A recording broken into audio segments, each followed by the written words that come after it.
Greetings and welcome back to Room 303 in our chats with Emily as we are calling our readings through the poetry of Emily Dickinson. We are using the Johnson edition and we turned out a poem 527, To Put This World Down Like a Bundle. Now, we're back in many ways to Emily as renunciant. Emily is possibly saint to talk about renunciation. She's borrowing heavily, I think, from several images in this poem, not least of which Jesus Christ in the Garden of Gethsemane on the night before his trial, his being captured and the like.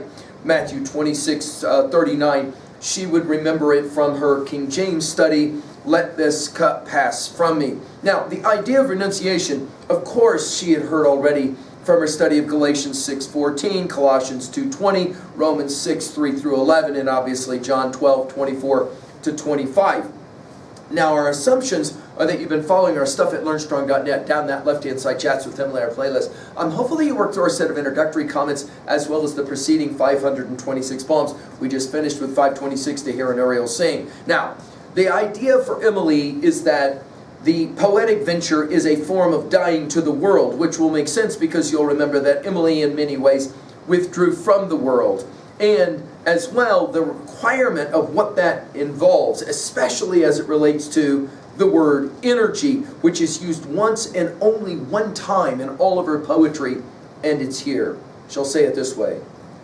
To put this world down like a bundle and walk steady away requires energy, possibly agony. 'Tis the scarlet way, trodden with straight renunciation by the Son of God. Later, his faint confederates justify the road. Flavors of that old crucifixion, filaments of bloom, Pontius Pilate sowed strong clusters from Barabbas's tomb. Sacrament, saints partook before us, patented every drop, with the brand of the Gentile drinker who endorsed the cup. Now, if Gentile drinker is supposedly Christ, then obviously she has a bit of a problem because Christ was no Gentile but rather a Jew. Although I think her use of the word Gentile here has to do with Christ as being, much like Emily, as she thinks of herself among other poets, as being somehow the other, the separate, the one who renounced, if you will. Notice the way she says it, to put this world down. Now, of course, you can think about Wordsworth's, the world is too much with us late and soon, getting and spending we lay waste our powers, little we see in nature that's ours, that Emily could be borrowing, I think, from that. We've given full lectures at LearnStrong.net on that poem. She'll say, to put this world down like a bundle. Now, when we get to poem 1010, we'll play the game this way with that idea. It's the only other time she uses the word bundle. Up life's hill with my little bundle, if I prove it steep, if a discouragement withhold me, if my newest step older feel than the hope that prompted spotless be from blame, heart that proposed as heart that accepted homelessness for home. The idea again of carrying something, and obviously we think of Sisyphus and his rock. To put this world down like a bundle and walk steady away. We go from steady to straight here in a little bit. And of course the idea of walking will immediately take us to Walt Whitman's Song of the Open Road. We'll come back to it in a bit. To do all of this, that is to say, to set the world down, whatever that means, maybe the concerns of the world, etc., requires energy. I'm interested in her use of the word energy here. It's the only time in all of her poetry that she speaks of some notion of energy conservation. And the model, of course, as we study it in our study of Thoreau and Walden, requires energy. We've given full lectures at LearnStrong.net. And then she'll say it with the dash, possibly agony. Now, this obviously takes us back to our study of poem 241. You'll remember there, when we said it, she uses in 9 poems this use of this word, agony. I like a look of agony, because I know it's true. Men do not sham convulsion, nor simulate a throe. The eyes glaze once, and that is death. Impossible to feign the beads upon the forehead by homely anguish strung. Again, I think here the point is that if one decides to take this adventure, this walk, this laying of the world down, it's going to involve a lot of energy expenditure and possibly agony. 'Tis the scarlet way. It is interesting, this use of the word scarlet. When we get to the next poem, 528, it'll be a scarlet prison that she'll talk about. In other words, maybe blood will be required, or if not blood, literally, metaphorically blood. And then she'll move to make this a poem about someone who she wishes to emulate. We have seen this before in her identification with Christ.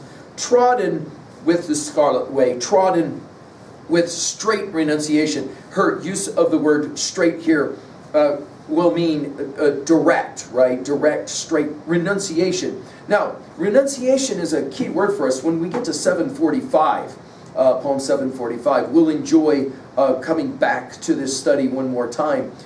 This is how she will say it there. Renunciation is a piercing virtue, the letting go, a presence for an expectation, not now, the putting out of eyes, just sunrise, lest day's great progenitor outvie. Renunciation is the choosing against itself to justify unto itself, when larger function make that appear smaller, that covered vision here. These poems, I hope, will begin to connect for you. Trodden with straight renunciation by the Son of God, the only time she uses that phrase to reference Christ. Later, his faint confederates, now faint here taking us again to this Matthew 26 passage, where Christ is unattended by his disciples because they're all sleeping. Faint confederates justify the road. And of course, the minute we see the word justify, we know that Emily is playing with Milton's Paradise Lost to justify the ways of God to men. Milton will say as his opening lines. We've given full lectures on Paradise Lost at learnstrong.net.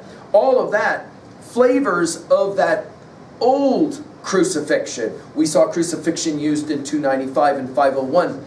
We'll see it when we get to poem 553, and we'll obviously come back to it here. One crucifixion is recorded only.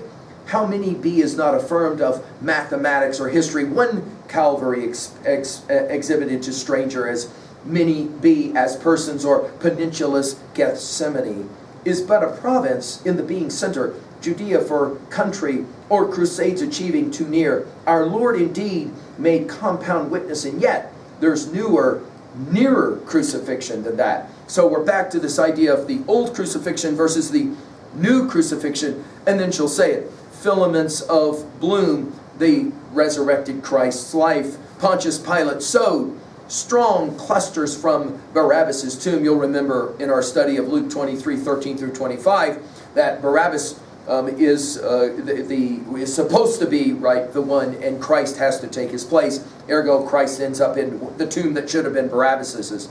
Sacrament, notice all these S sounds. Sacrament, saints, and that may be the key word of the poem, partook before us. Notice it's not before me, it's before us. Patent every drop with the brand of the Gentile drinker who endorsed the cup. The notion here being that Christ will have said again in Matthew 26:39 that he would wish that the cup could pass from him, and yet Christ drank every cup. Again, the notion of being Gentile as opposed to Christ being a Jew, I think there's an argument that could be made that she's not making a mistake here. Emily obviously knew her Bible, and she knew that Christ was a Jew. I think the argument being that Christ was in some ways the opposite, the different, the foreign, the Gentile, who endorsed the cup. Now, endorse only gets used one more time, and it's in 1450. Again, we'll come back to this study later when we hit this poem at 1450. And she'll say it this way. The road was lit with moon and star, the trees were bright and still.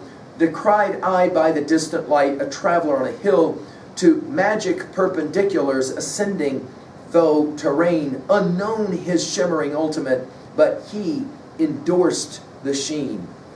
Now, I think the most important set of lines that we read was 745 in this regards. What is the point of a poem like this? I think our argument is it's hard to renounce the world. As an artist, it is, however, necessary. To be, well, of course, the word choices here are amazing. Faint, for example, comes to mind. At 3a, well, we have to think of her use of the word scarlet with Hawthorne's Scarlet Letter, and the way in which that is really a novel about renunciation of a kind, isn't it?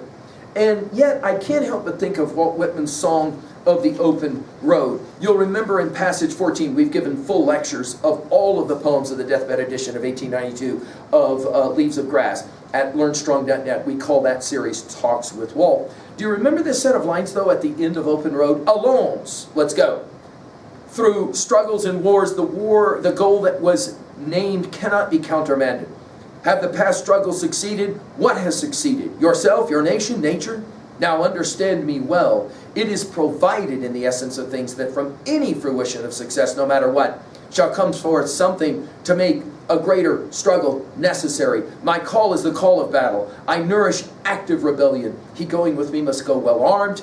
He going with me goes often with spare diet, poverty, angry enemies, desertions.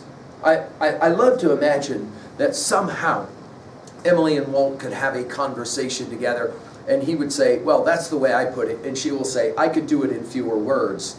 Finally, at 3B, what have you renounced as you have gone through a process that required possibly agony? Thank you.